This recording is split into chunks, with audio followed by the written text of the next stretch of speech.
Hello, Yes But Why listeners. This is your host, Amy Jordan. Welcome to Yes But Why, episode 253, my chat with Nick Byrne, one of Australia's most prominent improv teachers and producers. But first, let's talk about our sponsors. Today's episode is, of course, sponsored by Audible. Get your free audiobook download and your 30-day free trial at audibletrial.com/yesbutwhy. You know what? I'm going to say it. Every day you don't have Audible, you're blowing it.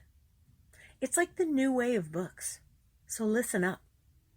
Go to audibletrial.com/yesbutwhy and download that app and sign up.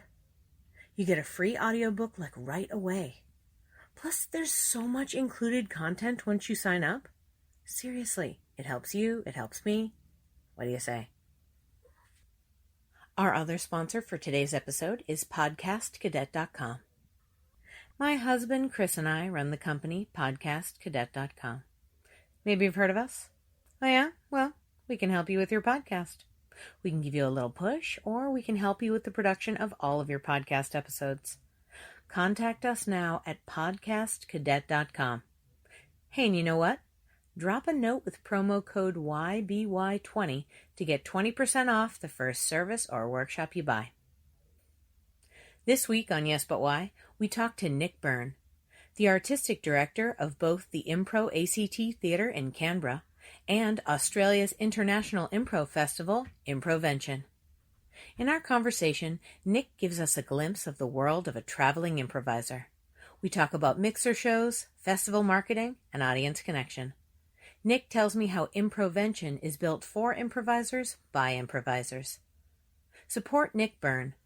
Australia, Nick says, is almost back to normal, so Aussie listeners swing on by Impro ACT and take a class. And hey, other international listeners, you and me, we can still check out impro.com.au to check out the online workshop options. I now present to you Yes But Why, episode 253, Nick Byrne and Turning Challenges into Opportunities. Enjoy.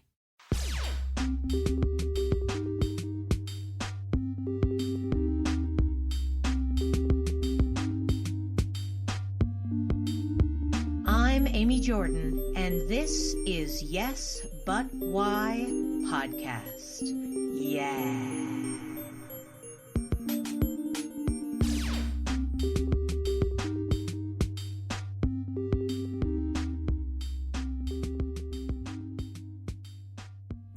We're up to a higher rate now, so I'm expecting that this year we'll be able to do almost normal local shows and courses.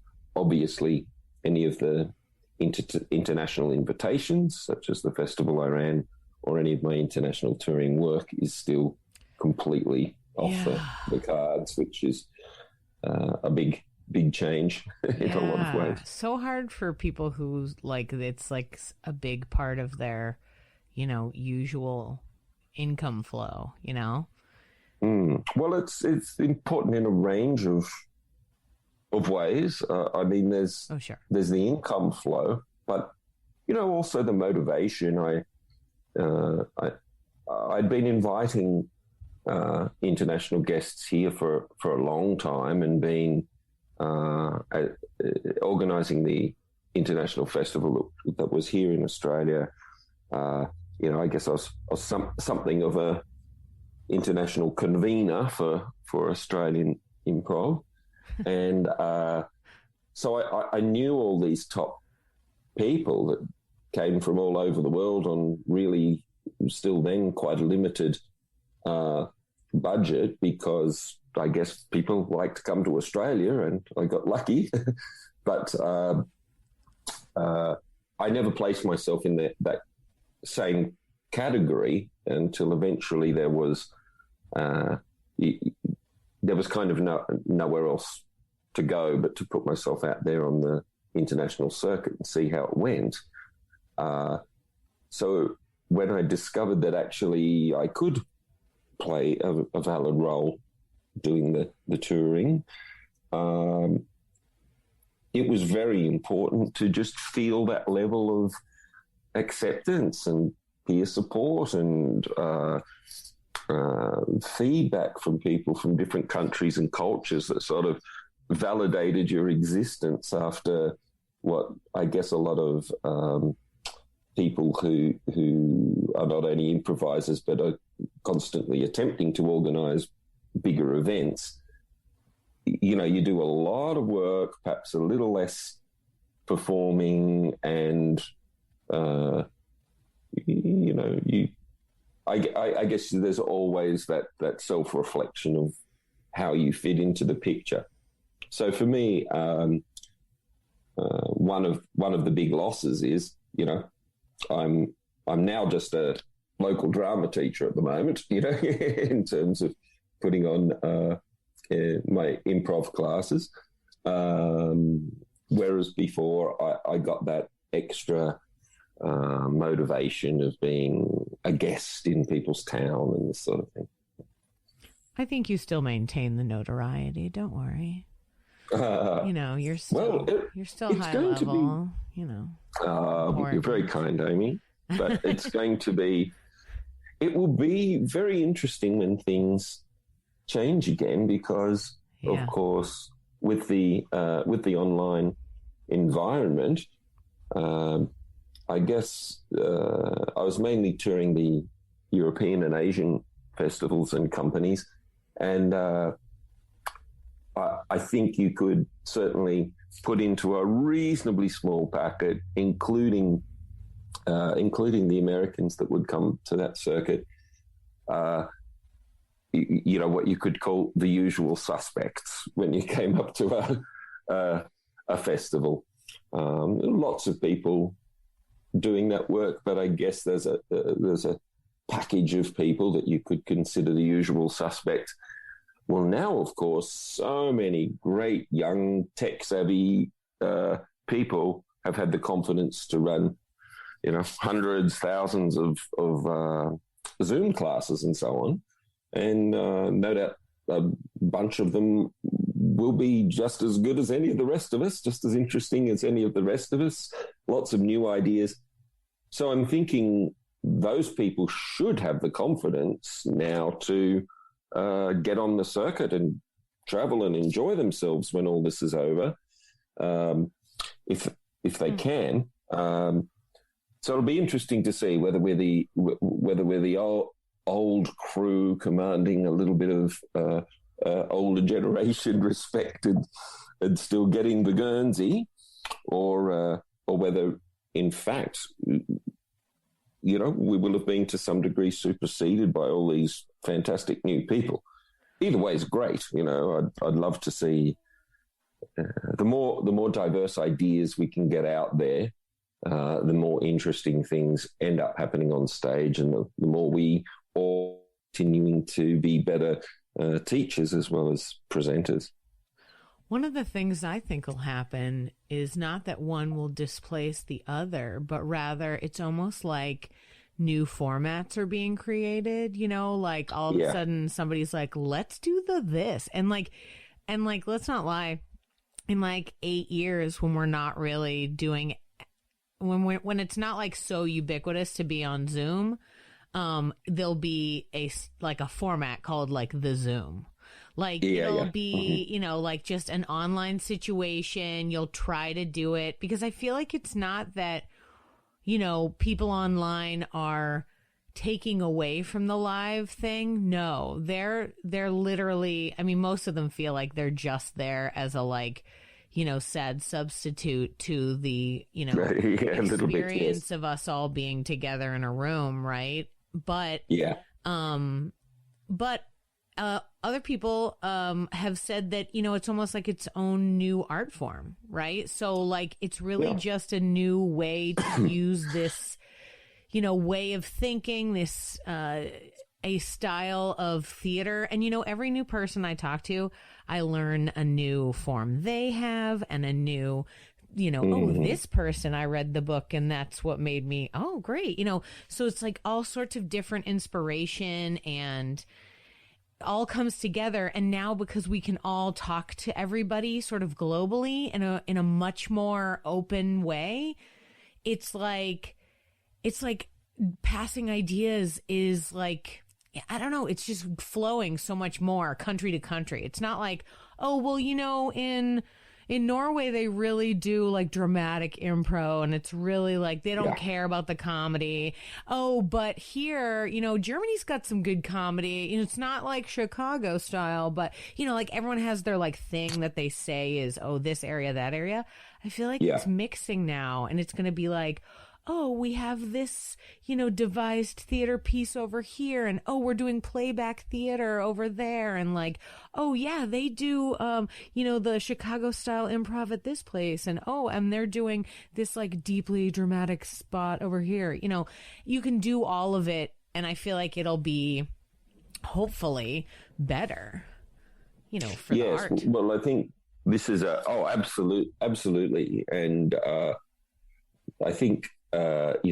Geographical labeling was certainly very, very true when I started up and started to connect groups and hold festivals and so on. I think that was true, but the advent of more and more festivals and more touring artists is what has introduced the diversity. And now, of course, it's super simple because you just turn on your computer. So what I think is really important in that area is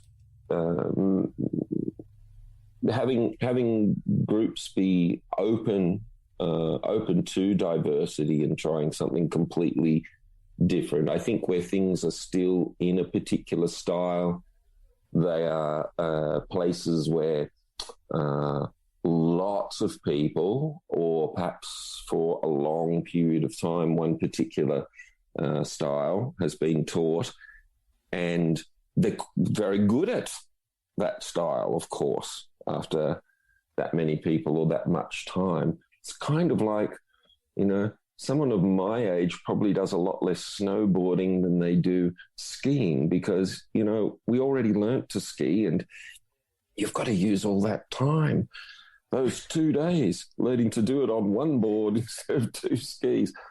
So I do think some places have a little bit of a fear of trying completely new ways, but that's extremely healthy.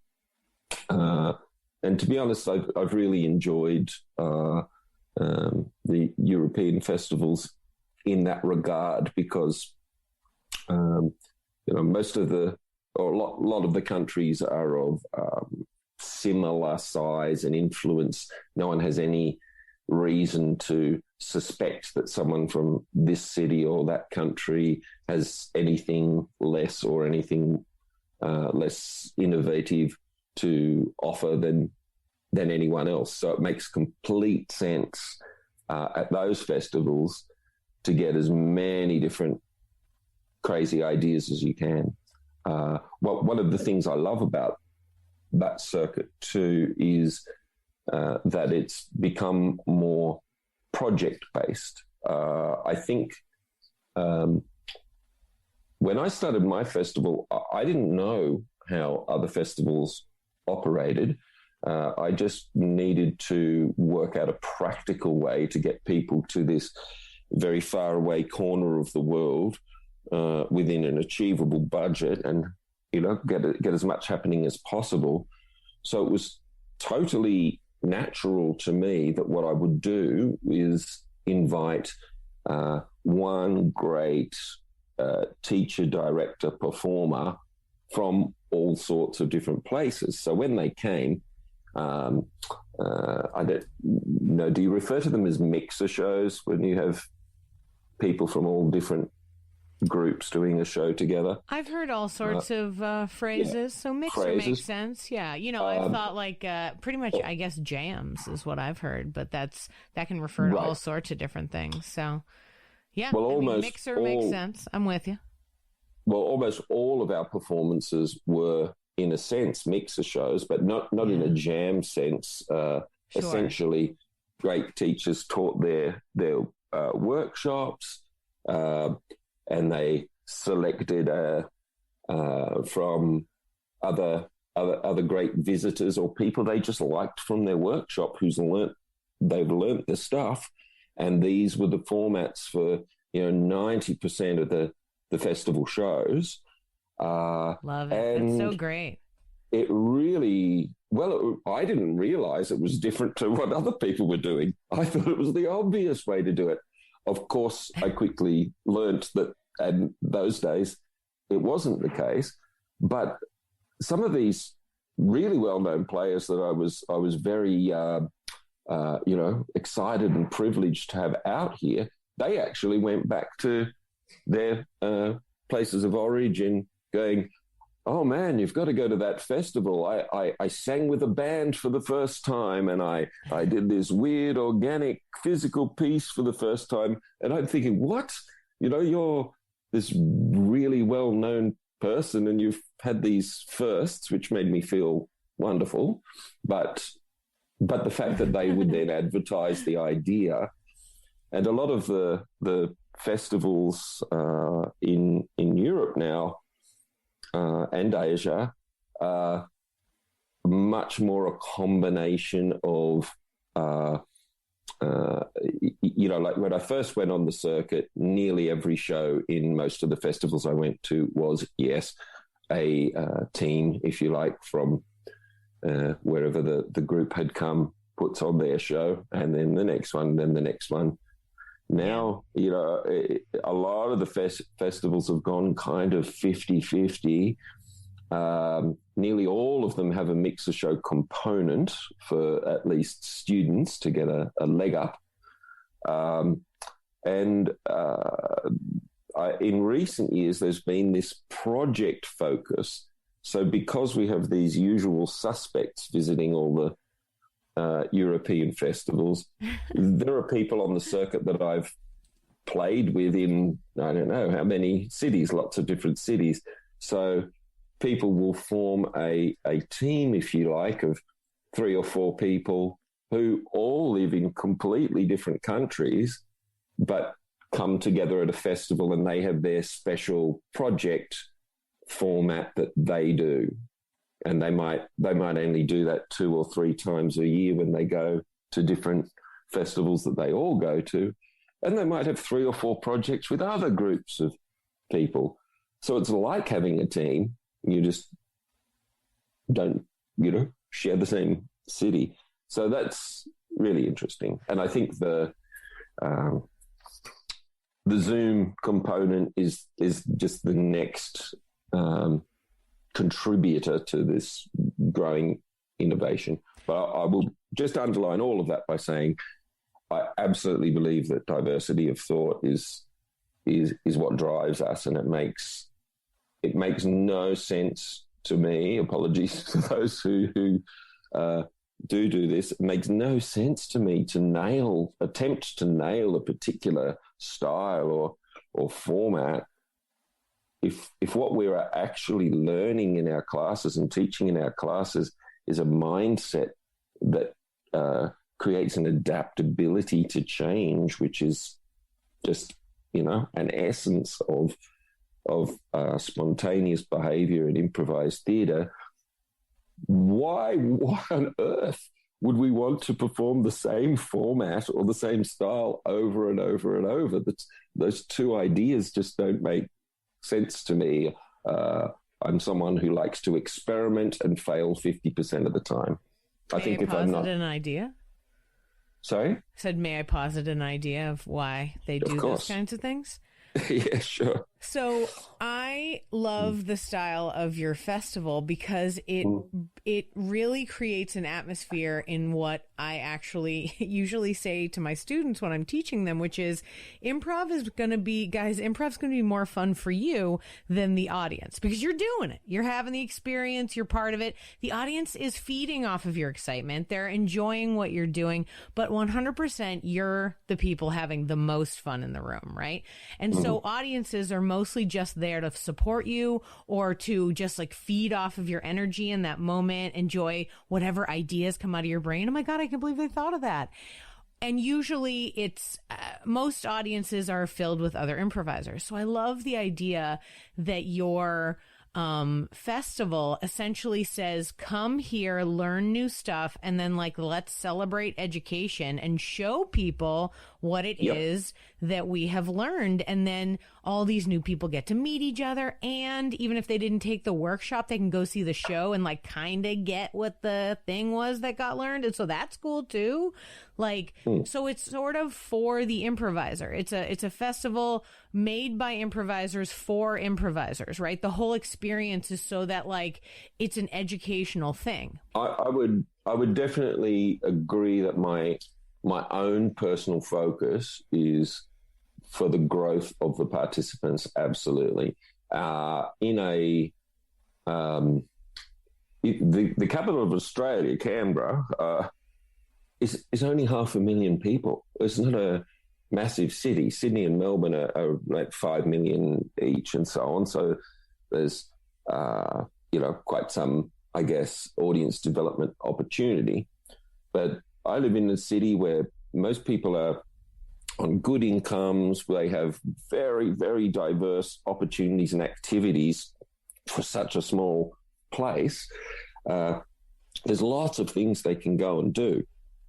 So, yes, I had a participant-focused festival, and I actually obtained a larger amount of the festival funding through participant packages full of workshops. In a week, if you did every workshop session over, the maximum length of the event was 9 days, I think was the longest one, but you could do a morning and afternoon workshop that were, 3 hours each. If you did it that way, every one of those 9 days, and they could all be different. So you could potentially have come and done 18 workshops with completely different people, different guests in a week, if that's the way you wanted to do it. Sounds like Improviser Valhalla. I'm into it. Yeah, love it. Something like that. Yeah. So I did have, I definitely had this education and growth focus, and I think people get not just theatrical growth, of course, but personal growth out of it. But what I would say about the audiences is you develop a different type of audience expectation. So as you say, they do feed off the excitement of the ride you are on.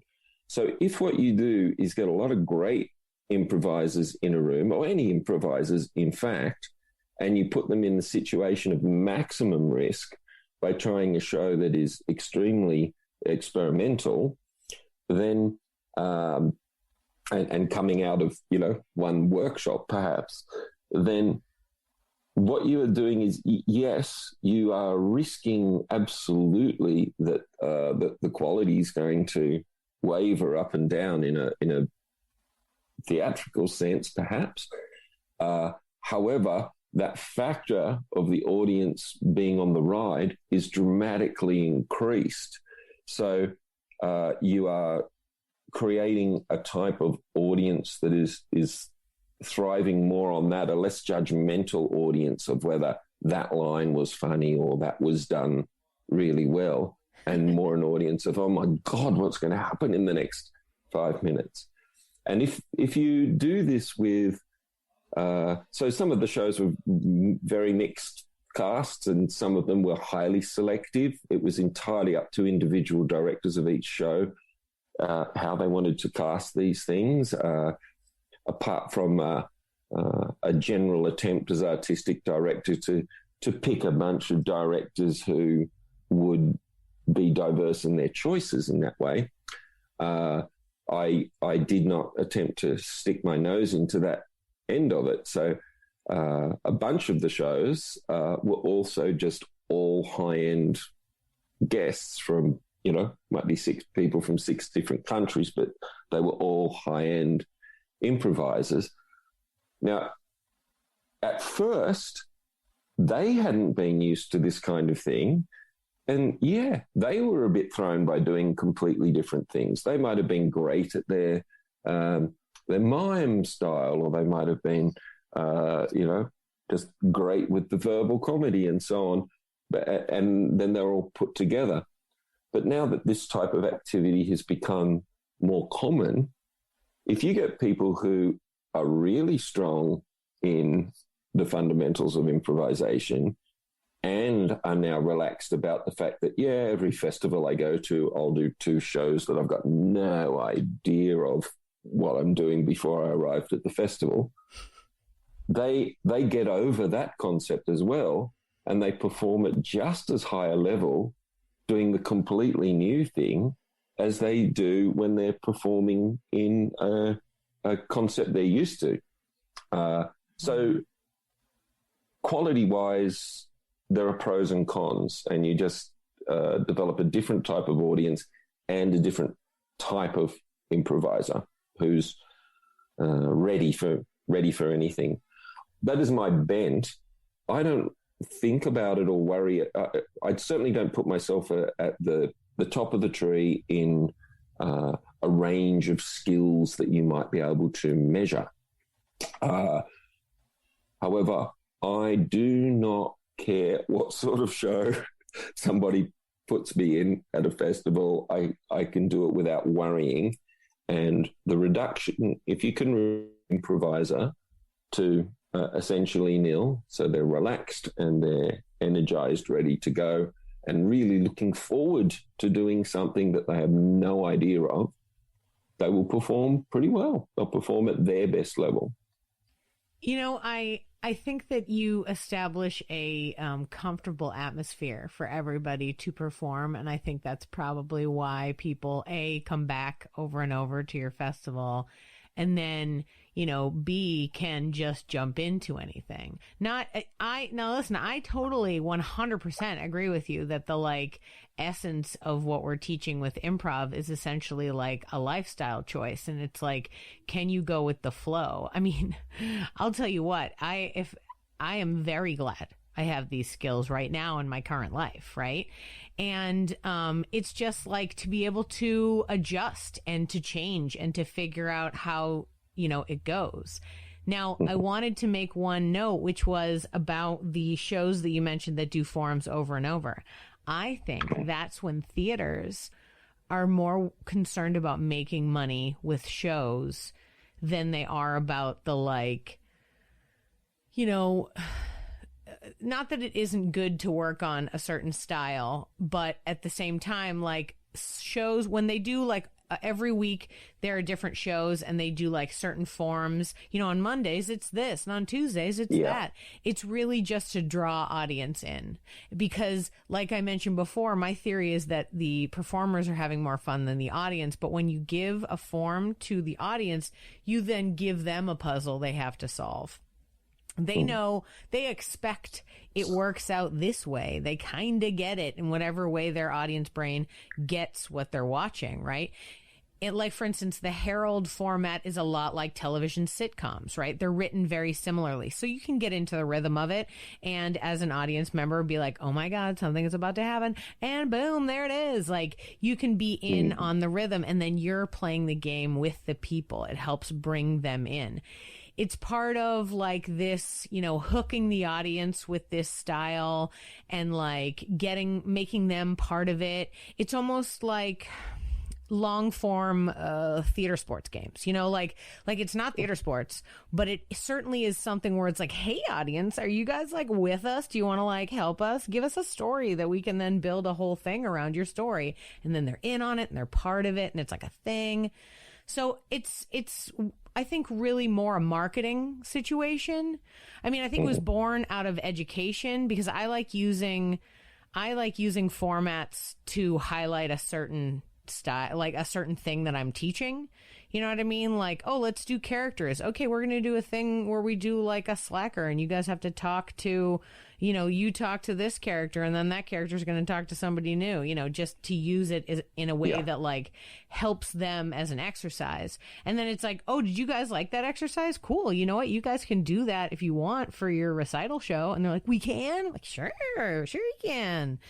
Like, even as a way almost for, because I like my favorite and my most teaching is level 1.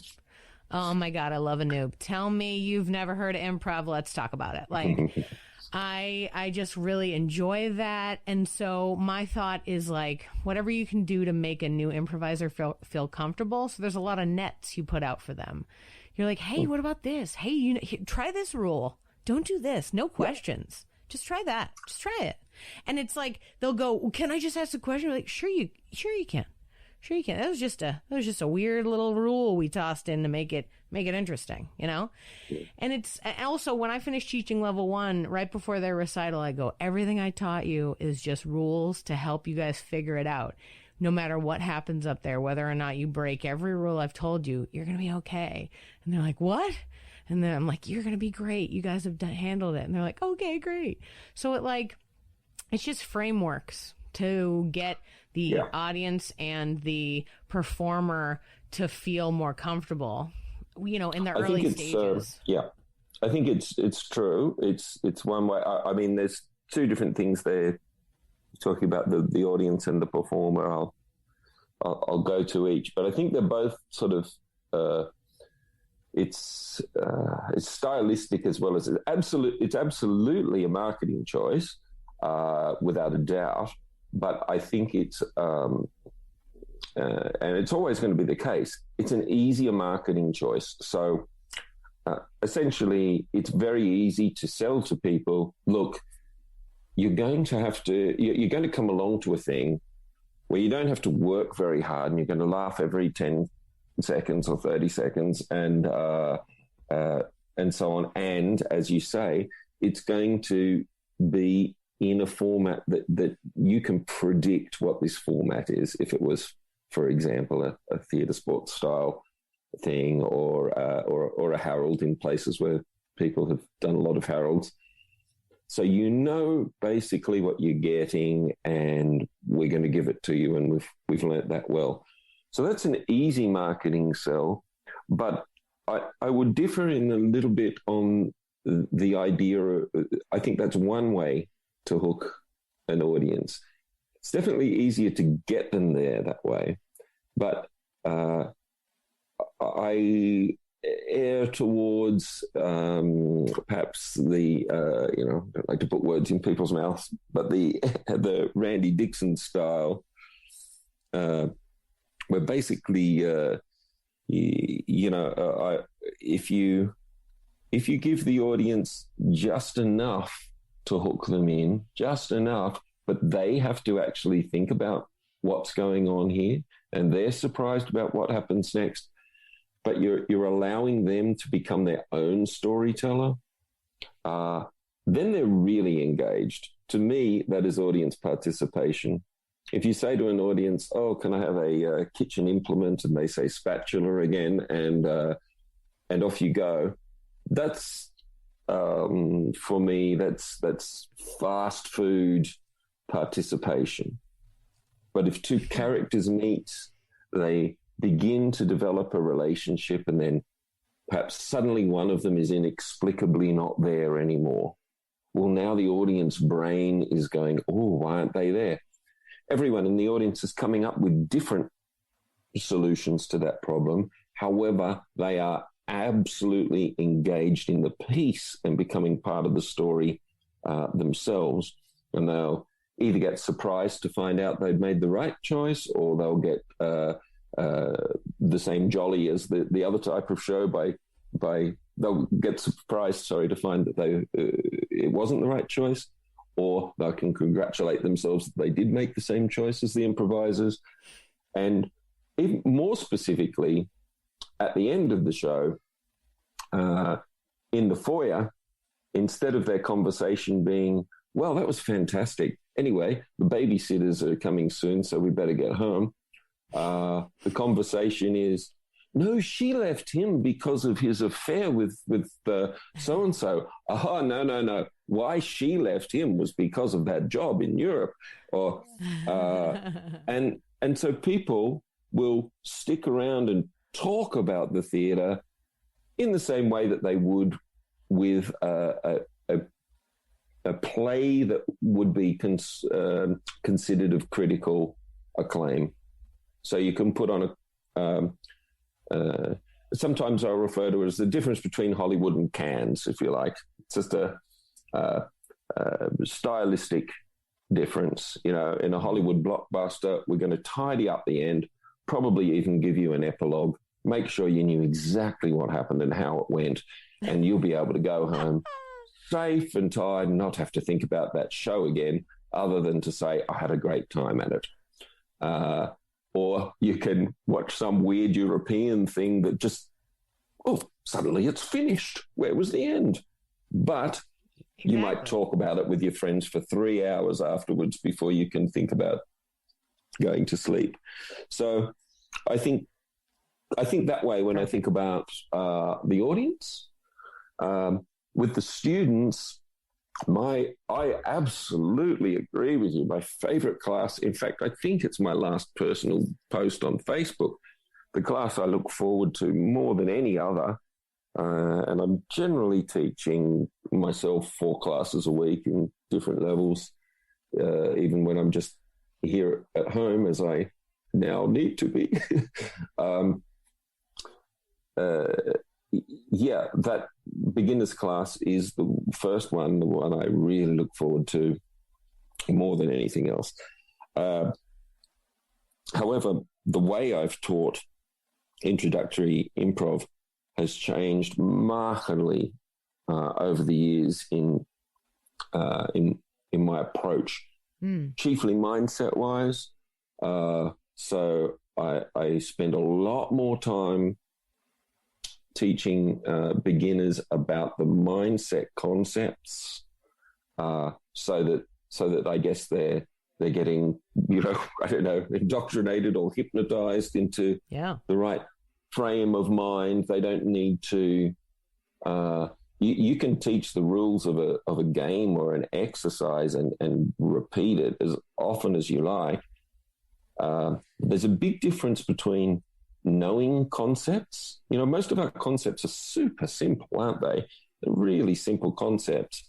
The problem is not understanding the logic of a concept. The problem with these mindset concepts is that you don't believe they will work for you because there's something not good enough about you as a human to be able to achieve it.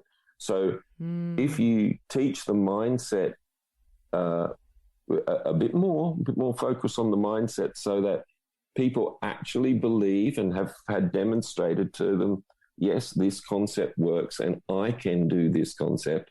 Well, you can teach them the rules to any game and they'll succeed at it straight up. But you can teach them 100 games, and if their mindset isn't right, they won't do any of them. You know what I usually tell them? My students, when they're like, I don't know if I can do this, I'm like, I always say this. I said, this is a natural ability that you have. It's there. You just don't have it right now because you're an adult and the world and everything has gotten in the way between you and your natural state of play. So you can't tell me that you can't do it, because I can guarantee 1,000% that you have. And so you just need to find a way to slough off the, all of the, I don't know if I can do this, that you've developed since you turned 13 and all these hormones were like, let's go in there and mess up this body. And then, and so, I try to give them that reassurance so that when they do it, I'm like, it might take a while. I also go, listen, you might not feel like you got it by the end of our class, the end of the full course. And that's all right. It is inherent in you, and you just need to keep working on it to open the door, to keep scrubbing, and you'll be able to reveal, oh my goodness, did you guys know that this was red paint on the inside? Oh my God. It's there. So just, wait and keep working and you'll get there. That's my and different aspects are there for different people. So, who knows how many skill sets that we have, or mindset concepts. Let's say 10 of each. Could be any number. Let's go with 10. Sure. it's apart from perhaps a couple of super basics, in the accepting offers department and so on. Apart from some real super basics, in most of the skills and most of the mindset concepts that we teach, regardless of what school we're coming from, if there were 10 of them, if you do any 3 of them quite well, you're going to look good. Right? So if you compare yourself to other people all the time, you always see what they've got that you haven't. So you can be an exceptionally good improviser without being able to mime getting out of a box or even convince anyone that you're holding a cup of tea. You can't. I advise improving your physical skills. We can work on that, but you can get by as an improviser without being able to sing in tune. You can be extremely good with a sample of the skills required, and that we're all diverse, and that we're going to have different qualities to each other. So totally. I like to do exercises that will show that people are thinking differently, and then say to them, and this is good. We're not trying to teach you to think in any homogenized way, other than perhaps, there may be more than this, but the big one that I say is what we do want you all to believe and understand and be comfortable with is that the person that you are working with and the next person think differently to you, and that's great. So you're constantly going to come up against different minds. If all we could all get as a skill is that we accept the way that any different sort of person might think as a great possibility of a way to think, we're going to be fine. One of the hallmarks of my favorite improvisers around the world is, of course, any beginners, sorry about this next statement, but there are more useful offers than others. You are kind of always right, but some offers are more inspirational to some people than others. And when you watch really great improvisers, you cannot detect that. What happens on stage was just the last thing that happened, and there's no detectable difference in their ability to take that offer and to deal with it. It might be more or less useful in some sort of measurable way. They don't care. It's the offer that happened, and that's what they're using and continuing with. If every improviser could just get that mindset, for example, that everything would be very easy on stage to do.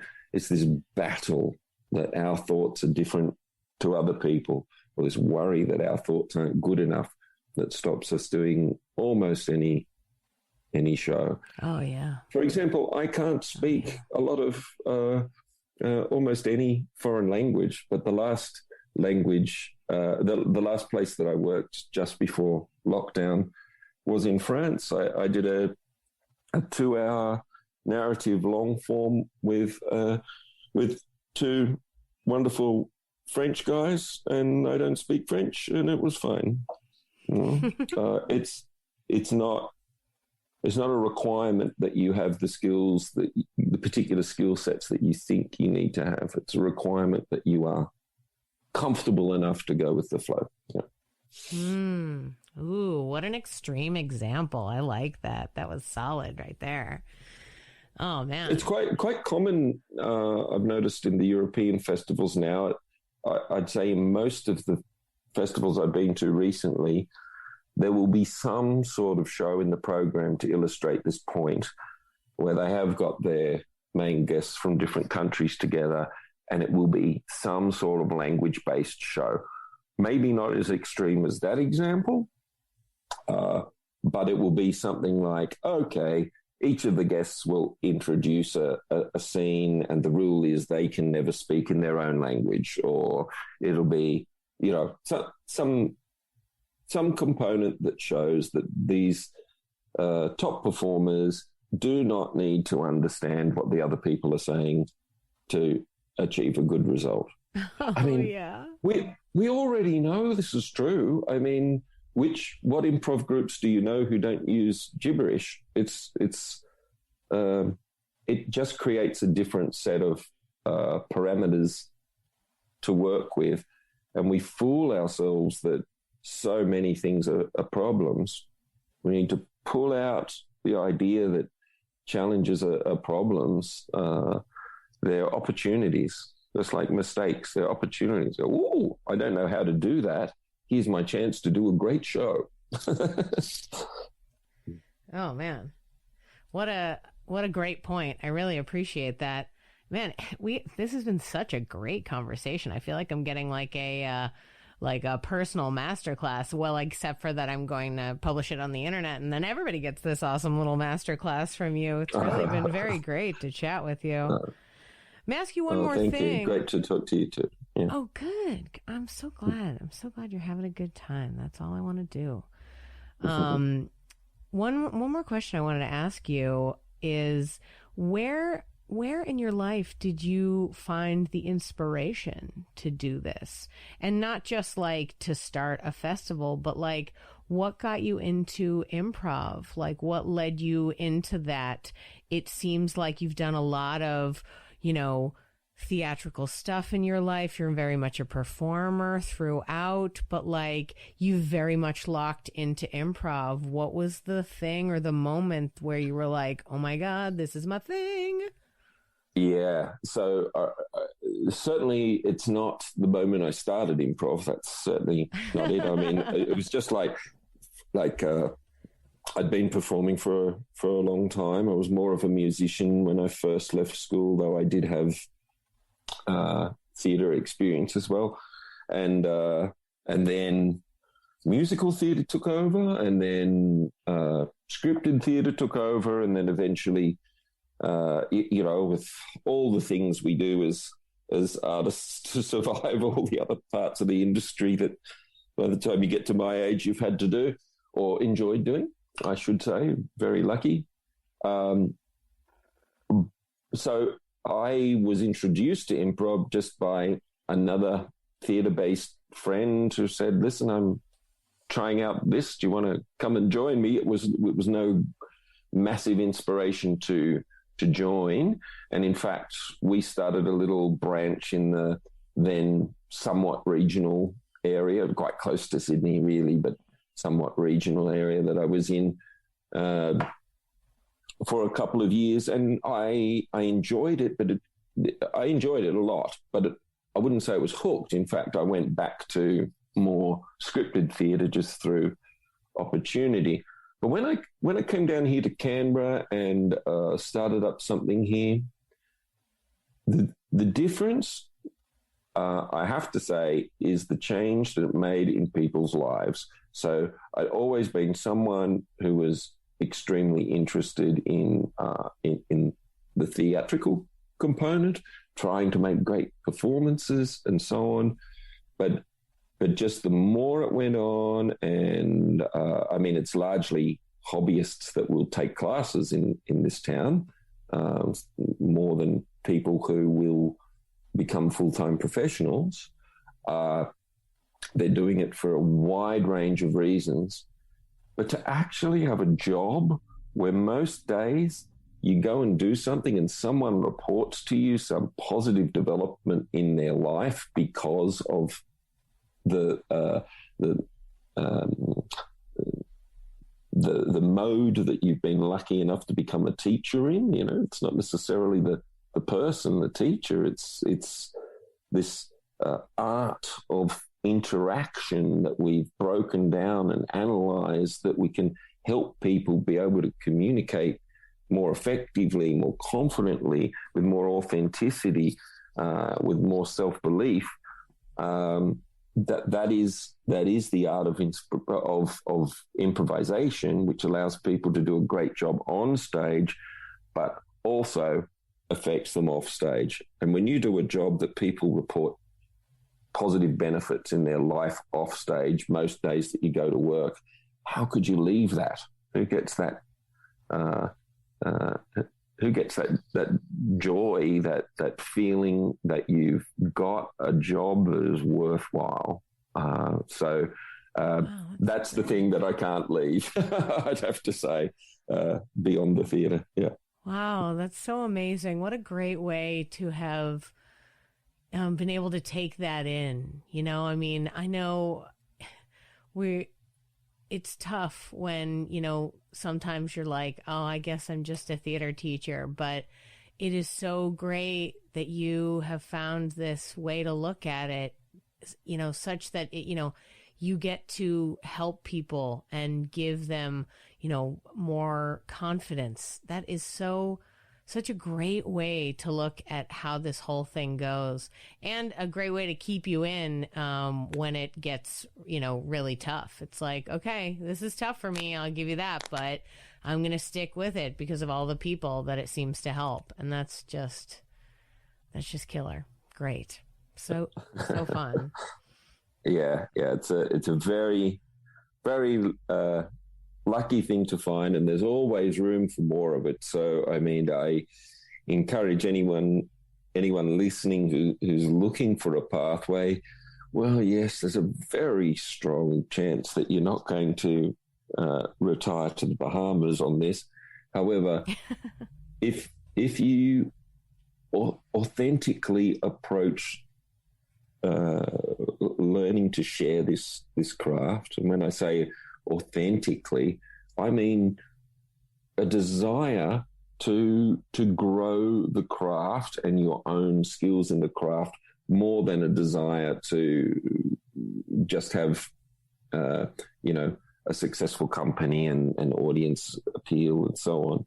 If you approach it as your own journey in that regard, you will get really good job satisfaction out of it. So it's a worthwhile path, and I think it's going to be more and more and more needed in this what's going to be, you know, overly cautious COVID and post-COVID world. So you know, let's all get out there and bring people closer together again. Absolutely. Oh, Nick, thank you so much for being on the podcast. I really appreciate it. Oh, thank you, Amy. It was a pleasure to talk to you, and I really hope I can get to Austin sometime. I hear wonderful things about the scene down there, and the city too is obviously quite a vibrant arts city that I haven't been to yet. So I'll be very keen to see what goes on in Austin. Oh, definitely. And it is a vibrant improv town, maintainedly still holding strong. So I think that they would really love it to have somebody as accomplished and great as you to come in. So awesome. As soon as we can travel, it's happening, guys. Yeah, that's right.